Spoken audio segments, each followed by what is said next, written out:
Bonjour, vous êtes en direct de Plateau Palais de la Maison des Migrants. Voici le titre de ce journal. Une action pour parler d'amour entre les peuples avec notre cher ami maintenant Zaki qui a été sur place. Interview avec notre invitée Laura Audasso, une chercheuse à l'ULB. Par après, on passe au micro-trottoir avec notre journaliste professionnel maintenant, Saad. Et rencontre avec Tigin Tanké du groupe Nimis, portrait d'une femme libre. Et à la fin de ce journal, conférence de migration et lutte sociale, MLS, l'humanisation des centres fermés, selon le fils des étrangers.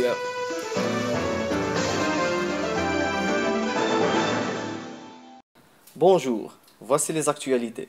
On commence chez nous, ici en Belgique, précisément à Zeebrugge, où la police a une super idée, c'est de numéroter les réfugiés pour les identifier.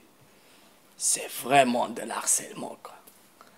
Bon, si vous voulez m'identifier, il suffit juste de regarder mon bras. On a l'OTAN qui va aider Frontex au niveau de la surveillance des frontières sur la mer Égée. Bon, avec autant des militaires et des policiers, je souhaite que bon courage pour les migrants qui vont traverser. Finalement, on va en France, à Calais, là où les autorités françaises ont décidé de raser les camps des migrants. À l'occasion, plusieurs associations ont déposé un recours au tribunal contre cette décision. Bon, finalement, si les Français arrivent à démanteler Calais, on sait bien où ils vont ces migrants. Bienvenue en Belgique! Bon, ça manque un peu de femmes sur le plateau. Barry? Oui, bon. Ça va? Ça va très bien. T'as envie de présenter avec moi un peu les actus, Oui, s'il te plaît? bien sûr. Parfait. Je sais que moi j'ai rien préparé pour la semaine dernière. Et il y avait le Saint-Valentin. Un truc comme ça. André, tu es heureux, je vois. Ouais. Et je sais pas, est-ce que tu as des actus sur ça? Si, j'ai des actualités très importantes à te dire. Bon. Parfait. Tu sais, les couples mixtes ont des difficultés de s'aimer librement. Le jour de Saint-Valentin, le collectif amoureux Vous Papier a fait une action pour dénoncer ça. Parce que l'État belge les accuse souvent tous les jours des mariages blancs. Ouais. Jackie, notre reporter, a les rencontré à Jette. Bonjour, nous sommes en direct de Jette. Je me situe devant la manif contre les gens qui font pression pour les mariages blancs. Bonjour, vous pouvez le voir, je vais me marier. Oui, c'est très bien, je vous félicite. Mais ce que j'ignore, c'est que je vais rencontrer beaucoup d'obstacles pour ce mariage. Halt, stop! Vos papiers! Vos papiers, vos papiers, vos papiers, vos papiers, vos papiers, vos papiers. De quel côté du lit dormez-vous? Et les murs de votre maison, ils sont jaunes ou ocre, les murs de la maison?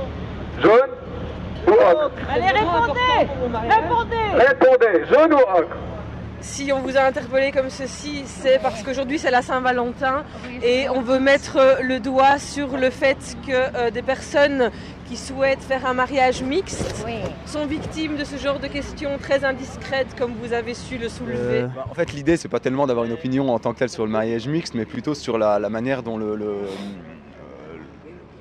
l'État belge, via les communes, via l'Office des étrangers, etc., pratique une politique de suspicion générale par rapport à tout mariage entre une personne belge ou européenne et une personne qui n'a pas ses papiers ou qui est d'une nationalité étrangère à l'Union européenne. Et est-ce que toujours d'une suspicion que ce mariage est supposé blanc et que c'est à la personne de prouver qu'il ne l'est pas, alors que ça c'est illégal et que ça met un nombre assez important de personnes qui ont un amour sincère et une volonté de vivre ensemble. Ça les met dans des situations impossibles. Effectivement, je suis amoureux de Francesca qui est ma moitié actuellement et voilà, j'ai vu avec elle, j'ai vu mon amour, on est heureux. est-ce que ça a été dur pour vous? Ça a été très dur par rapport à la cohabitation légale. La commune, on a été victime de tracasseries vis-à-vis de la police, vis-à-vis de la commune aussi, et voilà, c'était pas gai du tout, quoi. Et vous avez reçu des menaces, Effectivement, on a été menacés par les policiers en question qui sont arrivés à la maison. Ils ont brandi les armes parce qu'on a voulu savoir si c'était effectivement des policiers ou pas. Ils ont montré les armes et ça ne se fait pas. Et par rapport... C'est de l'abus du pouvoir. Donc on fait des interviews pour vérifier que les personnes sont bien en couple. Et effectivement, par exemple, la question, est-ce que vous avez fait l'amour hier et dans quelle position? Et bien, c'est des questions qu'un officier de police a posées à des cas qu'on a, à une personne qui nous a, voilà, qui était dans une interview à la police par rapport à ça, quoi. Donc c'est des questions quand même vraiment très limites, quoi. On se demande dans quelle mesure c'est légal. Voilà. Non. Donc, en tout cas, la personne qui pose des questions n'a pas le droit d'exiger des réponses de l'autre personne. On avait vu un avocat qui nous avait dit non, vous n'êtes pas du tout obligé de répondre. Et vous pouvez même, après l'interview, vous avez le droit de relire l'interview et de le corriger si besoin. Et même après l'interview, vous avez le droit, si vous avez estimé que vous avez eu des questions qui étaient indiscrètes ou qui allaient trop loin, vous avez le droit de porter plainte, etc. Pour en parler, nous accueillons avec nous sur Plateau Palette de la Maison des Migrants, Laura Audasso. Chercheuse à l'ULB, elle travaille sur l'impact des politiques migratoires sur les couples formés par un citoyen européen et un partenaire origine d'un autre pays. Laura, bonjour. Bonjour. Est-ce qu'on peut dire que maintenant, c'est le seul moyen d'être régularisé, c'est avec un mariage ou une cohabitation? Non, et ça c'est aussi la question que plusieurs personnes cherchent, à la fois les chercheurs, les militantes, mais même les personnes qui se retrouvent dans les procédures, ils cherchent à souligner comme c'est devenu presque une injonction à se marier. Le fait de se marier, ce n'est pas souvent une volonté pour certains couples. Souvent, quelqu'un qui est en couple avec une personne qui n'a pas un titre de séjour ou qui a un titre de séjour très précaire, donc il sait qu'il va expirer, même s'ils sont en couple depuis longtemps, il vit une situation de couple instable. Et déjà, même pour essayer de continuer leur vie de couple, l'idée d'institutionnaliser l'union permet peut-être l'accès à un titre de séjour plus stable et donc à une vie à tout niveau, avec tous les droits sociaux, plus stable et plus calme. C'est quoi, concrètement, c'est quoi les conditions pour les Belges qui veulent se marier ou bien de faire une cohabitation avec un étranger? Et souvent, on leur est demandé de déposer un dossier avec des preuves de la stabilité de leur union. Est-ce qu'il travaille? Est-ce qu'il a le moyen? Mais pas seulement. La question des moyens est la question centrale, qui est le 120% des revenus minimums. Le Belge doit prouver ça. Il doit prouver au moment de la demande, mais aussi pour les années suivantes, pour les 5 années suivantes. Et en réalité, bon, quelqu'un pourra dire que ce n'est pas une énormité. Mais de l'autre côté, ça implique de choisir déjà, par exemple, à niveau économique, qui a le droit de se marier ou pas avec une autre personne. Si jamais le partenaire belge perd son travail, il se retrouve à devoir demander de l'aide sociale, il peut ressortir dans les fichiers, pas seulement de tous les services de ce pays, je ne sais pas quoi, mais aussi se ressortir dans les fichiers de l'Office des étrangers et de la commune. Parce que perdre ses ressources, ça c'est une condition pour la retraite des titres de séjour. Et le moment qu'on parle sur 5 ans de vie ensemble, quelquefois il y a des malentendus ou bien il y a des problèmes entre un couple, c'est normal. Alors, si ils se séparent? Si les personnes se séparent, le titre de séjour du partenaire migrant est retiré d'office. Pour conclure, c'est qu'ils ont le droit, comme des Belges, de marier? C'est pas les étudiants, c'est pas les qui sont au CPS, c'est pas qui sont au chômage. Il reste comment? Il faut être riche. Il faut que tu sois riche, beau, avoir une maison. Non, on a le droit de marier tout le monde. C'est simplement que dans certains cas, ça va être bien plus difficile. Et c'est des choses qui, c'est assez intéressant.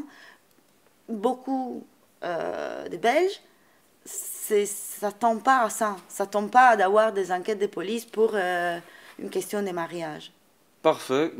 C'est très riche ce sujet. Et on a besoin, je ne sais pas, 3 heures, 4 heures pour... Mais dommage, on n'a pas beaucoup de temps. Laura, merci beaucoup. Merci de l'invitation. Et soyez bienvenue quand tu veux. Merci. Bon, ça va, bon. Ouais, ça va, ça. Ça a été l'interview avec Laura? Ça a été très cool. On a bu du thé, on a beaucoup discuté. Ouais, c'est bien. Pour le micro-trottoir, j'ai une question à te poser. Ouais. Qu'est-ce que tu as fait quitter ton pays? Si je me rappelle bien, c'était de manger plus des frites Du chocolat, quoi. Parce que chez nous, il y a des chicolas. Ici, il y a du chocolat. Ah. On se retrouve au Parc Royal. Bonjour tout le monde, on est au Parc Royal et bienvenue sur le micro-trottoir du GT de la Maison des Migrants. Aujourd'hui, nous allons demander aux gens qu'est-ce qu'il leur ferait quitter leur pays. Let's go! Quitter mon pays? Ça c'est une question difficile, ça. La guerre,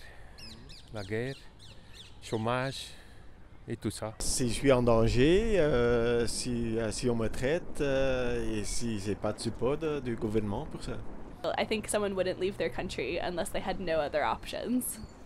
And you? Yeah, I agree. Okay. It's the last resort. Bah, peut-être loger Jack des fois quitter pour les études ou pour un moment ou peut-être pour travailler, ça je peux imaginer quoi.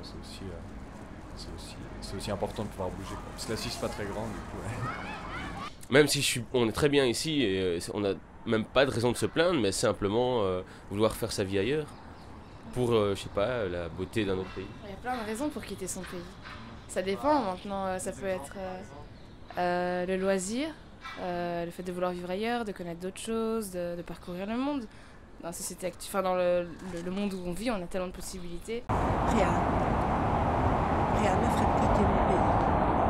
Qu'est-ce qui me ferait quitter mon pays? Le temps. Le temps, la possibilité d'avoir une vie un peu moins stressante. Qu'est-ce qui pourrait encore me faire quitter les pays? Meilleure proposition ailleurs au niveau de profession. Voilà. Répondez-nous à la question de ça sur YouTube ou bien sur Facebook. Et si vous vous rappelez, dans le GT numéro 2 de Plateau Palette, on vous allait parler du groupe de théâtre Nimis, qui parle sur l'économie générée par l'immigration. Eh ouais, construction du mur, des barbelés et des caméras de surveillance aux frontières. Ah ben, ça rapporte un paquet d'argent. Et parmi les comédiens, Tikintanke Diallo, qui raconte son histoire. Rencontre. Bonjour, je m'appelle Diallo Tikintanke. Je suis de nationalité guinéenne. Je viens de Conakry. Depuis 2012, je suis en Belgique. J'ai demandé l'asile qui a été refusé.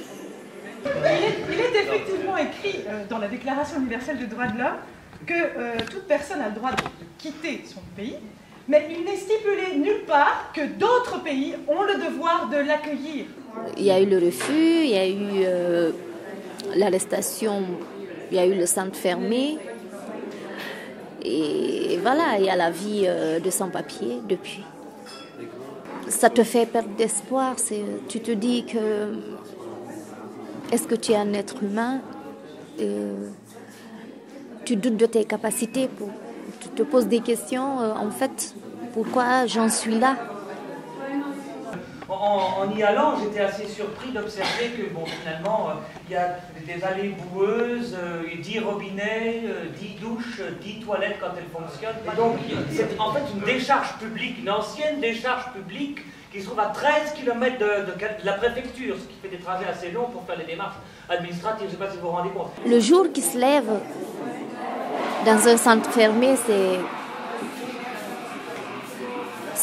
c'est comme l'enfer, c'est comme un jour qu'on n'a pas envie de vivre. Parce que tu t'attends toujours à ce qu'on vienne te remettre ton billet, à ce qu'on vienne te dire tu vas retourner, on va t'emmener à l'aéroport ou qu'on va te mettre au cachot. Le plus dur, c'est vivre après l'enfermement. Tu te dis que c'est passé, j'ai surmonté. Mais en fait, à chaque fois, ça te revient en petits bouts. Si tu prends ta douche, tu te rappelles que tu es resté 4 mois. C'est quelqu'un qui décidait quel jour tu allais prendre ta douche. Ensemble de tous les clandestins, de tous les squats qui se trouvaient à Calais, pour les, excusez-moi du terme, je vais le dire, mais pour concentrer. Oh, quand même. concentrer l'ensemble de cette population sur un territoire qui est entouré de remblais, sur lesquels il y a des sentinelles armées, des chiens, des blindés. Depuis le 1er janvier, ils balancent des gaz lacrymogènes tous les soirs. Si une seule personne bénéficie de ce spectacle, qu'un changement quelconque, même si c'est une seule personne qui se dit « Ah, je réalise maintenant », en fait, voilà la réalité. J'aurais gagné un grand combat. Retrouvez l'interview complète de Tégué sur la chaîne YouTube de la Maison des Migrants. Ah ouais, j'ai oublié mon canard. Bon, l'accueil humain. C'est par cette formule que l'Office étranger parle des présents des migrants. Leur politique depuis des années maintenant, c'est l'humanisation. Écoutez bien, l'humanisation des centres fermés. C'est pour ça, le 12 février, Migration et lutte sociale organisait une conférence sur le sujet. À l'université de Saint-Louis, le chercheur Andrew Kreuzpe était sur place. Ah, mon petit chou, je t'ai oublié. Merci Omar. Depuis leur création en Belgique, les centres fermés ont connu plusieurs épisodes de révolte. Gérer les prisonniers est un enjeu pour ceux qui les enferment. Modifier rapidement les conditions d'enfermement devient une nécessité. C'est alors que s'initie la politique d'humanisation de l'enfermement des étrangers. Bien qu'enfermés, les sans-papiers auront droit à des téléphones portables et à un suivi médical. Le personnel des centres change lui aussi et des travailleurs sociaux intègrent les équipes. Il s'agit de rendre plus vivable une situation qui ne l'est pas. L'humanisation des centres fermés permet de pacifier l'enfermement et par là même de garantir sa pérennité. De vous sortir de la société, des enfermements.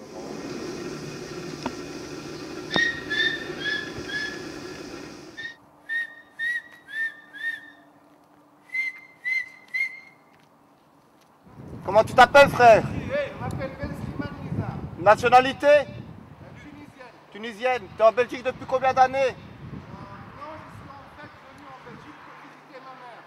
Ma mère, elle est belge. Elle a la nationalité. Mais elle ne veut pas que je la visite. Elle ne veut pas que je la voie. Ta maman a la nationalité belge? Oui, monsieur. Et elle s'appelle Braham Sherifa. Il y a une fonction supplémentaire à ces centres fermés, qui est une fonction de mise sous pression des personnes en situation irrégulière sur le territoire belge pour les maintenir, comme disait Nordine, dans un état d'invisibilité. Je voulais juste, j'avais écrit quelque part, oui, au nom des détenus que j'ai au téléphone à peu près 5-6 fois par jour, les grosses questions sont, bon, c'est leur question, hein. Où sont les droits de l'homme en Belgique? Ça, c'est leur question. Une autre grosse question, c'est où est-ce que vous êtes, tous les Belges? Vous laissez comme ça faire tout ça vous-même? Les familles sont séparées, donc les femmes, enfants, enfants, garçons et filles sont séparés des papas. Moi, je voyais ma mère parfois pleurer, mais bon, pas beaucoup, parce qu'elle essayait de me cacher ça, mais moi, il n'y avait aucun impact sur moi, parce que j'avais 9 ans, je pensais à jouer, je m'en foutais. Pourquoi on a quitté l'Irak, pourquoi on est arrivé en Belgique, ça ne m'intéressait pas. Mais ma mère, oui, c'est ce que je disais, pour les adultes, c'est atroce d'attendre une réponse. Tu sais comment l'Office étranger appelle ces assistants sociaux? Des fonctionnaires de retour. C'est comme des vautours. Mariage blanc, où va ma vie? Barry, t'as pris ma place? Ah oui, bah tu as oublié de dire quelque chose, boum. Ah bah non, Sad, Omar, Zaki, venez maintenant. Barry m'a pris ma place. Chaque semaine, on vous invite à la table de haute maison des migrants, jeudi à 18h30, rue du Prince-Royal, 102. Bye bye. En attendant, au travail en noir, mariage blanc. En attendant, c'est pas marrant. Travail en noir, mariage blanc. Où va ma vie? En attendant, travail en noir, mariage blanc. En attendant, c'est pas va ma